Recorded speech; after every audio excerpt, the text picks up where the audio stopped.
realizing that your word doesn't mean much and you're not going to have their respect. I think anybody else can do. And this is the reason why I think children are such amazing character builders. If this is as important as it is, like, you're literally forming a human being. Like, actually, that would be fantastic, because this could be a really nice dramatic effect if I just drive up in a golf cart. 1, 2, 3, 4. Hello, and welcome to episode 8 of Bless Your Heart podcast. I'm your host, Laura Hartnett, and on today's episode, we're going to be talking about relationships, more specifically, the relationships that you have with your children. Blah, blah, blah.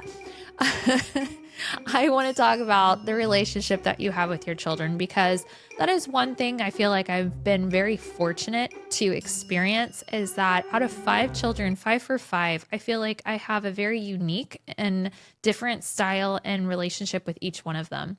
And I think that the reason why I have been able to do that is because I really took a lot of time to really learn the different personality types and allowed them to kind of just be themselves, because through researching and learning about these different personality types, you hear about all those Enneagrams and, different, I'm a 2, I'm a 9, I don't know if any of y'all have heard about that, but, and all the different, INJP, I don't even know. That is one thing that the Myers-Briggs and all of that kind of stuff, I have no idea. I can kind of have an idea of what I am, but it also fluctuates and it changes based on what I'm experiencing in the season that I'm in as well.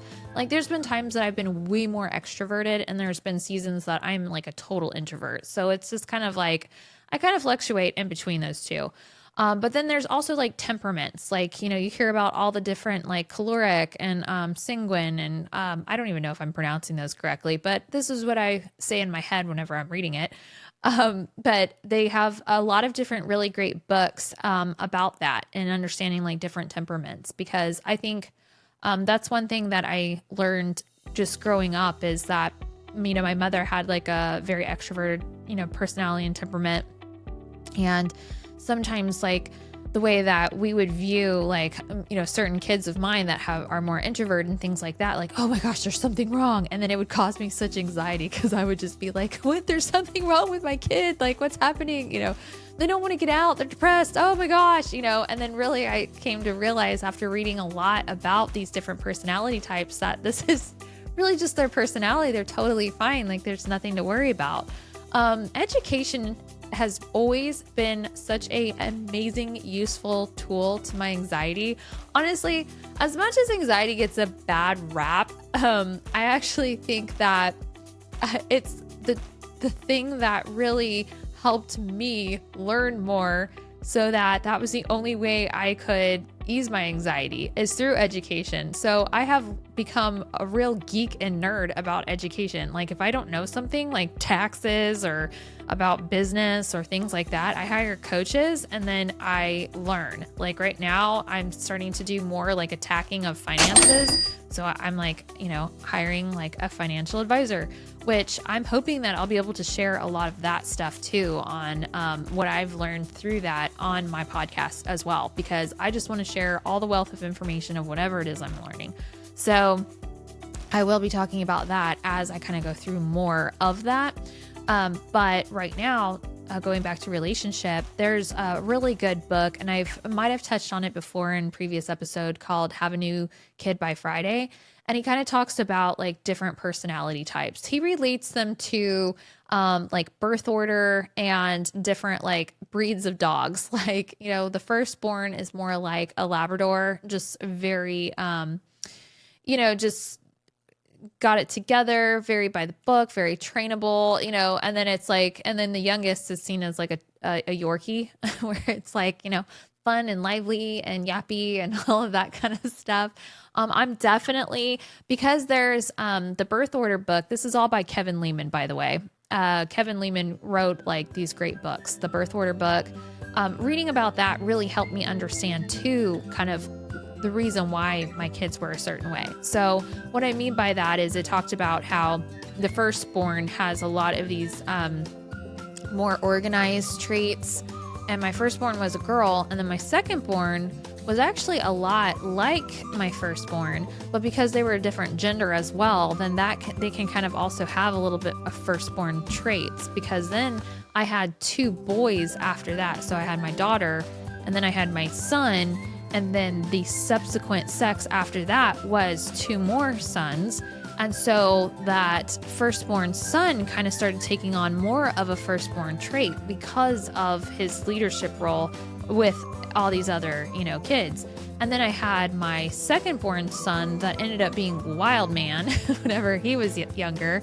And that's really common too amongst, like middle child and things of that nature. So it was really fascinating to me to see how sociology really played into these temperaments. And what that helped me do by understanding that is know how to approach the relationship I had with each of them. And I didn't even realize that that was what I was doing. I was kind of non-intentionally doing that by exploring kind of like all these concepts. But it wasn't until I kind of researched it, learned it, did it, applied it, and then stood back years later and was able to see the results of that I really saw, and I'm seeing still to this day, the benefits of taking that time to really learn those things. Like, what they say is, you look at your career and you look at like what you're willing to do and do all this continued education on your career and things of that nature, and on your hobbies and how you're constantly like learning about it because, it's really exciting and you want to. But, as much as they say like, marriage is in relationships with your spouse or whatnot, people just think it's supposed to come natural, and this is more of my escape. And so it doesn't require all this work. And so we're not as intentional with it. And same with parenting. Like we just kind of go like, well, this is just nature, right? So like naturally I'm a mom and there's mothers everywhere. So there doesn't have to be as much intention about how we approach parenting and approach motherhood. And then we can just sit back and just let it happen. And that's not true. Like, I think that if this is as important as it is, like you're literally forming a human being, like you're forming the psyche of a human being. And I'm not saying that you have complete control over that, because you don't, but it's like you have major influence over that, good or bad. So I want to make sure that I'm doing everything I possibly can in order to influence that in a positive way, in a way that I want to be really intentional. Like, what is my goal? What am I trying to do with my kids? And so I wanted to step outside of it, just like naturally unfolding and just, caring, and caring was enough. Well, what are you going to do with that care? Are you going to like put together a plan with that care? Like, yeah, I could really care about my finances, but if I don't know how to, manage them and navigate them through ups and downs of life, then it's like I'm going to end up probably in debt or, in financial ruin. So it's like, we're willing to like learn about all of that, and we're learning all these seminars and how to grow our wealth and blah, blah, blah. But it's like, what are we doing with parenting? Why aren't we giving that the same attention? And just even if you have grown kids at this point, that doesn't mean that you can't still benefit from it. Like, and even learn these things for your grandchildren and how to be a grandparent as well. But, going back to it, learning about these different types of personalities really helped me approach the relationship with my children. And it also eased my anxiety of some of these personalities and what I was contributing and what I needed to nurture in them.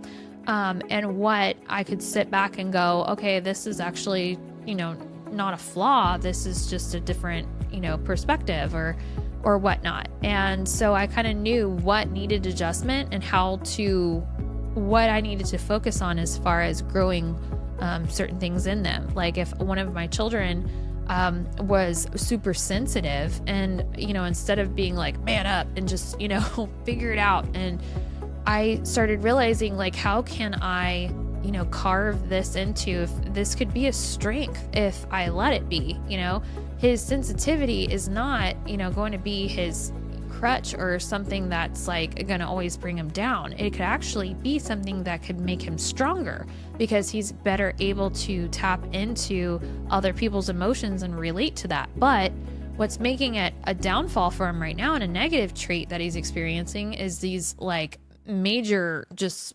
tantrums and just him falling to the ground, So it's like, okay, how can I preserve the good and I can adjust and polish the bad, and do away with that? How do I filter out this, and preserve the goodness of these different personality traits? And so learning about those things and how do I go about that?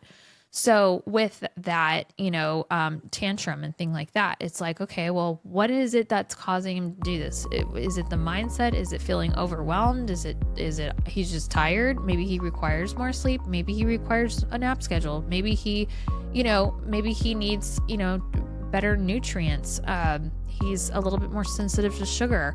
To where he has these major sugar drops, or maybe it's overstimulation. Maybe he's just like overstimulated by all the stuff that's around him.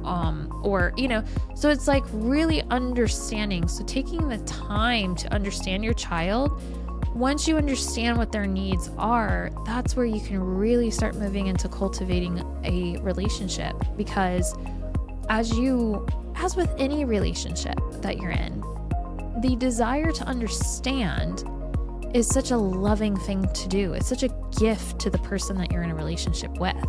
The desire to understand them better and to get to know them better. And I think that it's not something that's lost on people. I think that people really can see you trying, even if you're failing.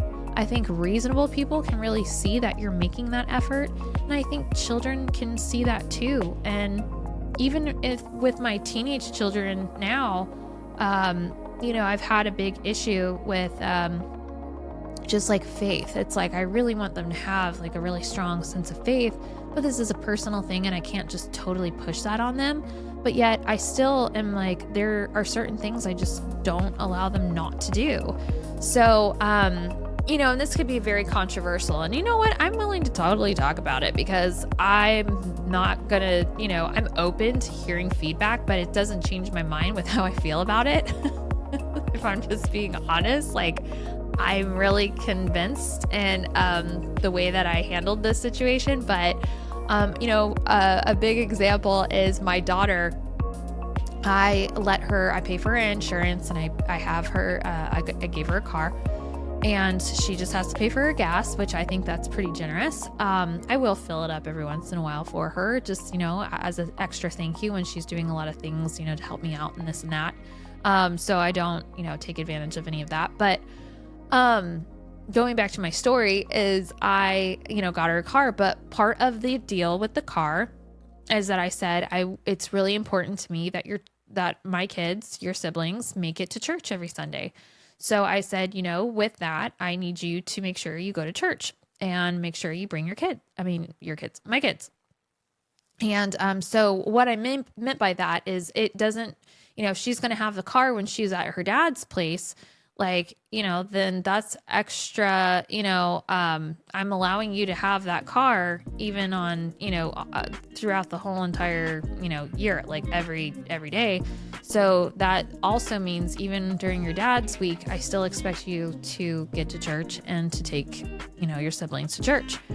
Well, one time she, tested that a little bit. And so she was working at a country club and I went up to the country club and I'm getting out of my car and somebody pulls up and I found out that she hadn't gone to church. And I was like, okay, that's part of the agreement. So I need to be getting the keys from her because doesn't have access to the car anymore. So I pull up and in order to get the keys and I'm getting out of the car and this guy pulls up with the golf cart and he's like, hey, do you need a golf cart? And I'm like, no, I'm actually just here looking for my daughter. And he goes, oh, okay, well, who's your daughter? And I told him and he goes, oh, she's right down there. Do you want me to take you to her? And I was like, actually, that would be fantastic because this could be a really nice dramatic effect if I just like drive up in a golf cart. So I'm like, absolutely. So I hop on that golf cart and we he drives me up to where she is and I just pull up and I just go, hello, and I just tell her hi. And she just looks at me absolutely mortified and is just like, what are you doing here? And I'm like, I meant what I said when I said that, if you're not going to church, then I need the keys. And she was like, ugh, and she was so mad. And so she went inside and she told her boss that she's going to have to leave because she still had time to make it to church. And so she luckily left, and I was like, hey, it's your choice. And, you know, it was a big contention between me and her for a little bit there because, you know, she was just like, you know, felt like this is so frustrating, you know, like I shouldn't be forced to do this. And I was like, you're not being forced. Like I gave you the opportunity to have his car, but I did say that if you have his car, that these are the things that I would like you to do with this car. Like this is part of our agreement that we made. Like if you didn't agree to that, you didn't have to agree to that, then you could have the car. But I made it very clear. And that's one thing with just any discipline I've realized that you have to do, in any area of my life when it comes to me being in some sort of authority figure, whether it be at my job or, with my children, is that you have to have very clear expectations of what it is you're expecting. Then you have to have very clear consequences. And so it's like, everybody knows, like, these are the consequences, you know. It's how I deal with relationships at work as well. I had somebody who didn't show up for work, and I just told them, like, you know, they had a good excuse, good-ish excuse, I would say, not really, but I just told him, I said, listen, this is the last time this is going to happen. If it happens again, there doesn't need to be a conversation. You're just going to be done. And so when it happened again, I just brought them in and I just said, so remember how last time I said, if this happens again, there's not going to be a conversation? They said, yes. I said, all right, well then go ahead and grab your stuff. We're done. So, that's the thing, is there doesn't need to be, a back and forth or a battle or an argument if there is very clear expectation and there is a very clear consequence, you know, to that, if there's a failure to meet that. In your agreement. And it could go both ways. Okay, what is it you need from me? You know, if there is a clear expectation, what am I expected to do as well? You know, this is how relationships work. So, you know, that's how it pretty much was. And because then, you know, if I failed to communicate, and that has happened, where I'm like, you know what, I didn't make it very clear about my expectation. Therefore, I'm going to make it clear now, and I'm going to amend all of this and put it very clearly in here. Now, moving forward, this will be the consequence if you don't meet this expectation, that I honor the fact that I didn't clarify that. So it's in really sticking to your word as well, and them seeing you. Like, it's been really hard. Like, when the kids were younger, I made very sure that I chose my battles, but if I chose a battle, I made sure I won, because you're establishing a trust without even realizing it. Like, when you say something to your child and it be like, if you do this, if you do this one more time, then this is going to happen.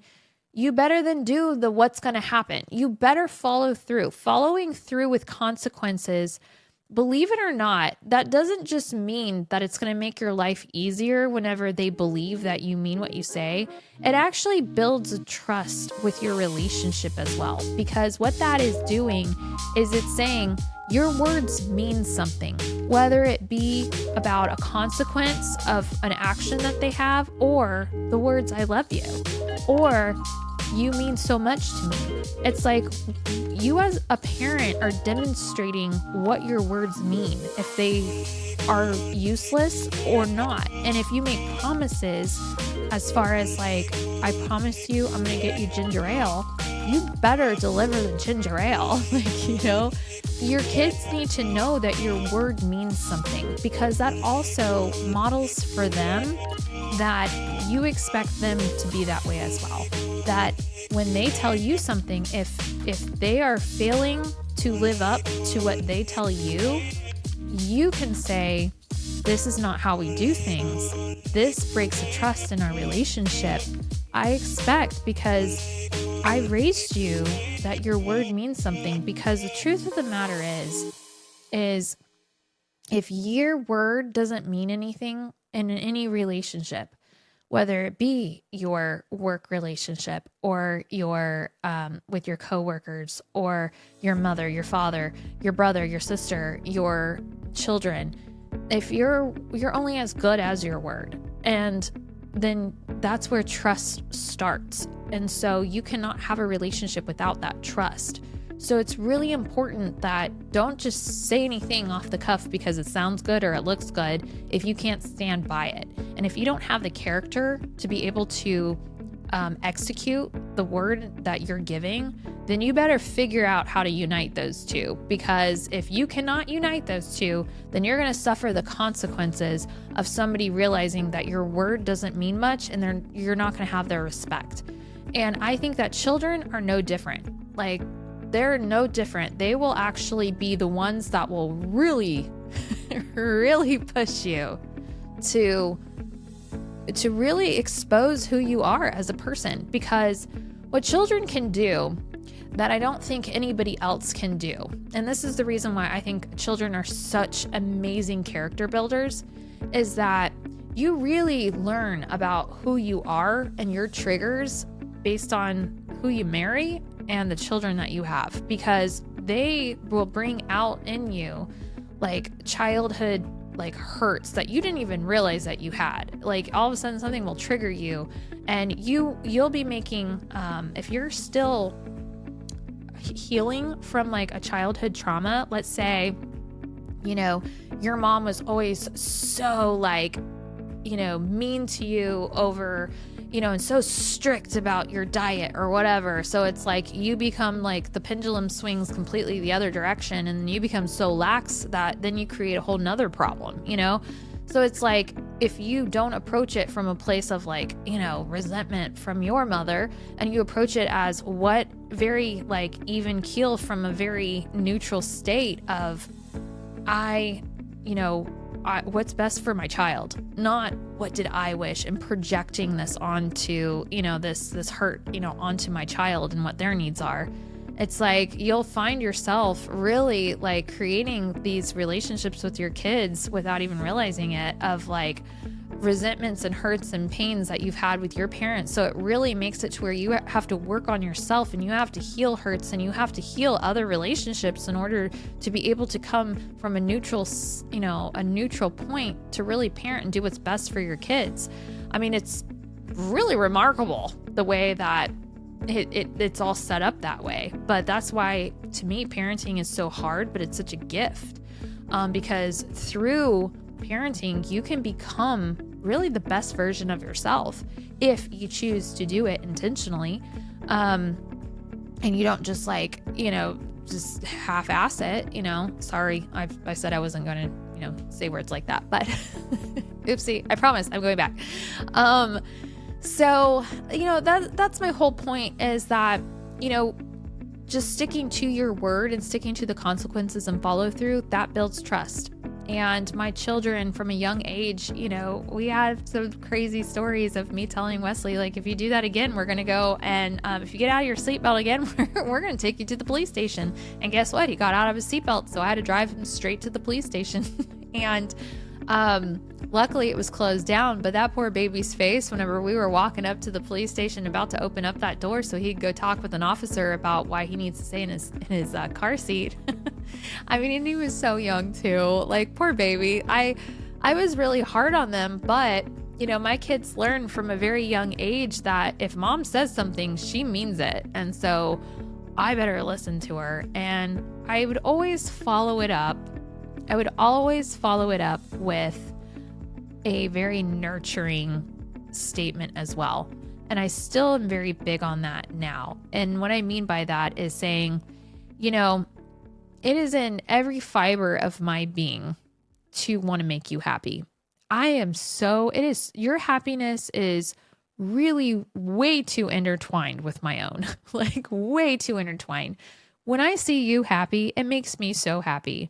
So knowing this, if I have to make you unhappy because I have to really honor the consequence that you and I agreed on, and I know that that's going to make you really angry at me and make you really unhappy, you know, it must mean a lot. Like, I must love you so much that I am willing to see you unhappy because that's what's good for you. And I hate that that's the truth sometimes. And I get really upset with you for putting me in that position where you chose the consequence. And so I have to implement that consequence. And I'm not too happy with you either. And that's not cool for me either. So, but you know what? This is what moms do because they love so much. I love you so much that I am willing for you to even be mad at me. And I'm at work. I tell my kids, like, to this day, I go, I am at work all day long, solving problem after problem after problem, and, trying to make sure everything is good. By the time I get home, I'm absolutely exhausted. So if I am willing to, at that point, because I'm a major peacemaker, if I'm willing to let the peace not be kept because I know deep down that it's what's best for you, then you must know that I must love you a lot, like a whole lot, because I'm putting you above myself, because every bit of my being wants the peace. But more than that, I want what's best for you. And that is the kind of love I have for you. And I will tell them just this. And then they'll just go, okay, and I'll just say, I'm on your side. Believe it or not, it feels like I'm not on your side. And I hate that. This is the part about parenting I hate so much, is that sometimes for me to be on your side, I have to look like the enemy. And I go, and that stinks. Like, I hate that sometimes. And that is the worst part about parenting, is whenever you can look at me knowing I'm doing something loving for you, and you look at me and you just think like I'm the worst. And, like, not to turn this into, religious thing, but honestly, I sometimes feel like that's how God feels for us, is like he does something loving, like he's over here, for all of you Christians out there that believe my faith. We believe that, Christ died on a cross for us, and he's up there literally giving everything, including his life. And then there's still moments where we get mad at God, and it's like how hurtful he must feel. And it's probably the same way I feel when my kids look at me like I'm the enemy. And I'm like, wow, like, it's amazing. Now I understand why God comes through a family as a family, is because it's the most relatable way of relating to us, his creations. And so it all started making sense to me, and that's why, having children is such a spiritual and beautiful experience, is because we really, through our own being able to create these little guys and these little relationships, we really get to see it from our Creator's perspective. And I've gotten to really understand God a lot more. I've gotten to understand, Jesus and my Creator a lot more by parenting. And it's like, I see a different perspective. I've gotten to heal things in my own relationship with my parents because I see it from a different perspective as well. And I'm like, wow, like, it's just amazing to me. And I'm like, and we all know, like, oh, just wait, once you grow up, you're going to totally get where I'm coming from. And it's so true. And I think sometimes God feels like that with us too, because it's like, just wait, whenever you, are in heaven, then you're really going to understand all this. And it's like, wouldn't it be nice if we can just jump to it now? So I started just kind of, instead of going like, getting so quick and angry with God, I've actually started to just be like, I bet it's kind of like that whole parenting situation. And he's just being my heavenly father. And so I'm like, you know what? I'm just going to assume the best and just trust. And that allows me to sit in a place and better with my faith and trust. And I think that that's the reason why, it's all set up this way as well. And I think, I'm just really fortunate to have that ability to see parenting as something that's so spiritual and to change me and have the opportunity to do that. I mean, even though it ended in divorce, the fact that I have my children is so special for me. And it's really made me just experience love in a whole different way. It's made me experience God in a whole different way, the love of God. And I just see his wisdom, and it's made me trust him differently because I've had to see my children trust me. And then it's funny because it's like biblically even says, you have to, come to me like children. And it's like what he means with is that blind trust and that feeling of, the way you feel my children feel about me is that they do trust me. But I have, you have to show first and you have to prove. And so they're building that relationship with them. It's these little micro experiences, getting in the car. I remember whenever I was going through my divorce and the lawyer, the opposing counsel's lawyer, he's such a great person. But he, one time he said something that just really made me really confused. And I was just like, buddy, this is one subject. Like, I don't think of myself as being an expert in anything, but I have confidence that I'm a good mom. I really genuinely believe that. And I think it's because to have 5 children go through so much that they went through. And, there are certain things I won't talk about because it's just not my place to talk about them on their behalf. But to witness everything that they've gone through and to see what incredible people that they're turning out to be, I really feel like it's because of just the pure love that they've been raised in. And I have so much of that for them. And I'm not saying it's because of me, because I won't take that credit away from them, but it's because of us. I feel like it's because of our relationship and how we are as a team. And I feel like whenever I was, in court and this lawyer just asked me, my ex wanted 50-50 and he was going to hire somebody to pick him up from school. And I just thought that was ridiculous because I was like, that is such a key formative time in these children's lives. And I wanted that time. I wanted that time with them because just like today, driving up for my daughter's confirmation retreat, whenever we had this amazing discussion about dating and relationships and just both of our experiences and the wisdom that she got to share with me that she has already gained was phenomenal. And I got to validate her wisdom. I got to validate her during that time. And so I just saw our relationship getting so strong, and it was through car time. It was just through this really, carefree timelessness that we were sharing. And those moments in the car, you don't even realize like how formative those are. So, put on a podcast. Like I put on Father Mike Schmidt's podcast all the time. It's like these little 7-minute snippets about faith and things of that nature. And it brings up excellent talking points. And I put it on. I'm not just like, listen to this. This is so good. Like, you need to listen to this. Are you listening? I'm not in like teacher mode. I just put it on and I just, to myself, will just be like, wow, that's good. And they'll be like, what do you say? What's good? And then I'll just be like, no, I just said this thing about this. And they'll be like, yeah, well, I feel this. And then all of a sudden we'll just have this really amazing conversation about morals and values. And without even realizing, I'm instructing and I'm teaching and I'm coaching, but I'm not doing it from like a lecture standpoint. I'm doing it from a conversational standpoint.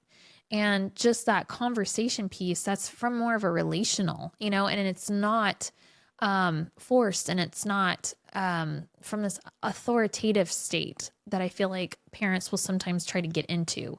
And then the kids just kind of zone out and are just like, yeah. And it's like, no, from more of a open discussion and us talk, like, me and my son will just like sit in the hot tub and just like, we make these little mocktails, and we just sit there and we just, chat and talk about like, okay, so what's going on with your girl situation? Like, and we just talk about it. And just having that relationship because they don't feel judged, they feel cared for. We've established that trust from an early age. It's just transformed who these kids are, and it's so enjoyable. And I can genuinely say with each and every single one of my children, each and every one of the 5, I mean this with the bottom of my heart, and I will stand firm when I say that I tell them all the time, the truth of the matter is I really like you as a person. Like I could totally see if I wasn't your mother and I was your age, I feel like we would be best friends. Like, I really feel that way because I respect you as a person. I think you are just a really funny person, and I tell them specifically the attributes I appreciate about them. And I am their biggest cheerleader because I couldn't be prouder of my kids. I could absolutely not be prouder. And through the adversity and what they could have become through it, and seeing who they are and who they are becoming, man, I feel blessed. It feels so good. And I know it's because of that time and intention that I took to really get to know them and understand them. And I just would really encourage anybody out there, if you're having kids or about to have kids or in the middle of raising your kids, it's never too late to start, making that turnaround and really getting to know your kids and reading up on them and learning about them. And I think it's like, it can only make it better. Even if you have a great relationship with them, I think learning about them and, taking that time to just have those one-on-ones with them, taking them to lunch or, spending time going and getting ice cream together or coffee or an event or experience, just taking that one-on-one time and just telling them how much you enjoy that time with them and telling them how valuable they are to you. I think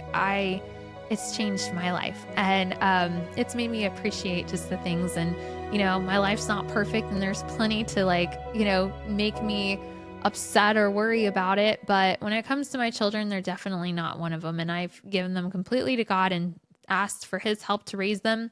And that is the smartest decision I made of all. So anyways, that is it for our episode today about relationships and specifically our children. And if you have any questions, please feel free to reach out. There's like a little text button on there where you can actually text me, and I would love to answer any questions you may have or any feedback that you have for me. I think that would be awesome. You can also DM me on my Instagram at Bless Your Heart Podcast. And I would love to hear from you on there as well.